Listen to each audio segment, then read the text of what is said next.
కాకరకాయ మసాలా చేద్దాము. దానికోసం కొబ్బరి, పల్లీలు, నువ్వులు, గసాలు, ధనియాలు, మెంతులు, జీలకర్ర అన్నీ వేసి ఇలా కొంచెం వేపేసుకోవాలి సిమ్లో.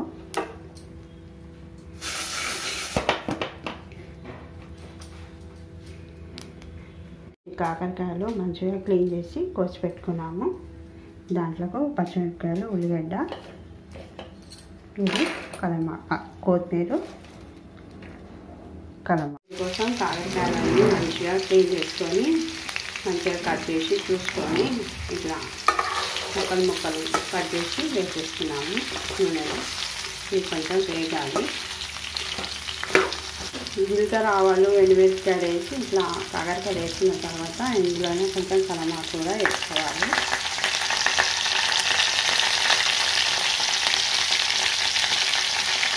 కొన్ని పచ్చిమిరపకాయలు వేసుకోవాలి.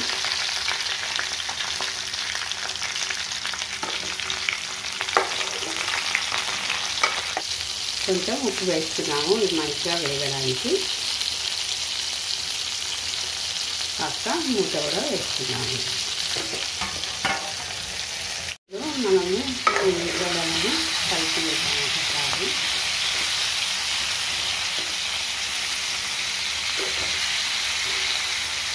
చూస్తున్నాం కదా మంచిగా ఇవి కూడా మగ్గినవి. ఉల్లిగడ్డలు కూడా మంచిగా మగ్గిపోయినాయి నీళ్ళలో. ఇంకో 5 మినిట్స్ అయితే మొత్తం మంచిగా మగ్గిపోతాయి. మగ్గిన తర్వాత మనం మసాలాలు వేసుకుంటాం. ఇట్లా మంచిగా వేగిపోయినాయి కదా, కొంచెం అల్లం వెల్లిగడ్డ వేస్తున్నాము.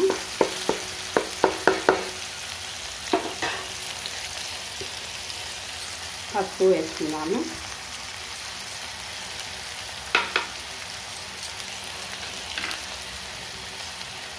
ఆ తర్వాత దీనికి సరిపడా ఉప్పు వేస్తున్నాము.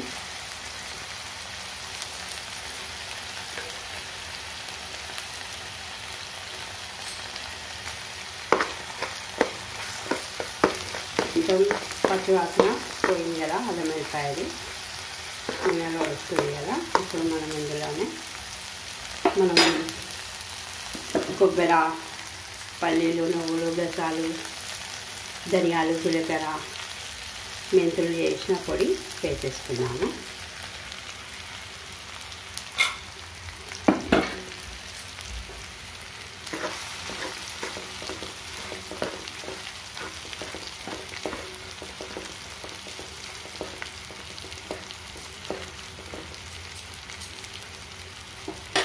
ఇందులో కొంచెం మనకు టేస్ట్కి సరిపడా కారం కూడా వేసేసుకున్నాం.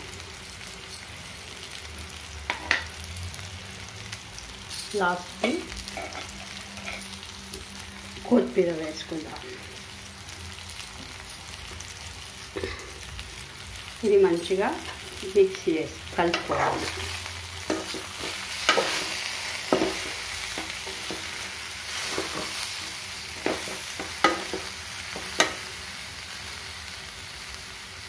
చూస్తున్నారు కదా, మన మంచి కాకరకాయ వేపుడు రెడీ అయిపోయింది. దీన్ని చపాతీలోకైనా, అన్నంకు సైడ్ డిష్ అయినా, అన్నంలో కలుపుకొని అయినా తినొచ్చు. 4-5 రోజులు పాడవద్దు, ఎందుకంటే ఇప్పుడు చల్లగా ఉంది కాబట్టి. చల్లగా లేకపోయినా 3-4 డేస్ అయితే ఉంటుంది. బయట పెట్టుకున్నా ఉంటుంది, ఫ్రిడ్జ్లో పెడితే ఇంకా వారం రోజులైనా ఉంటుంది.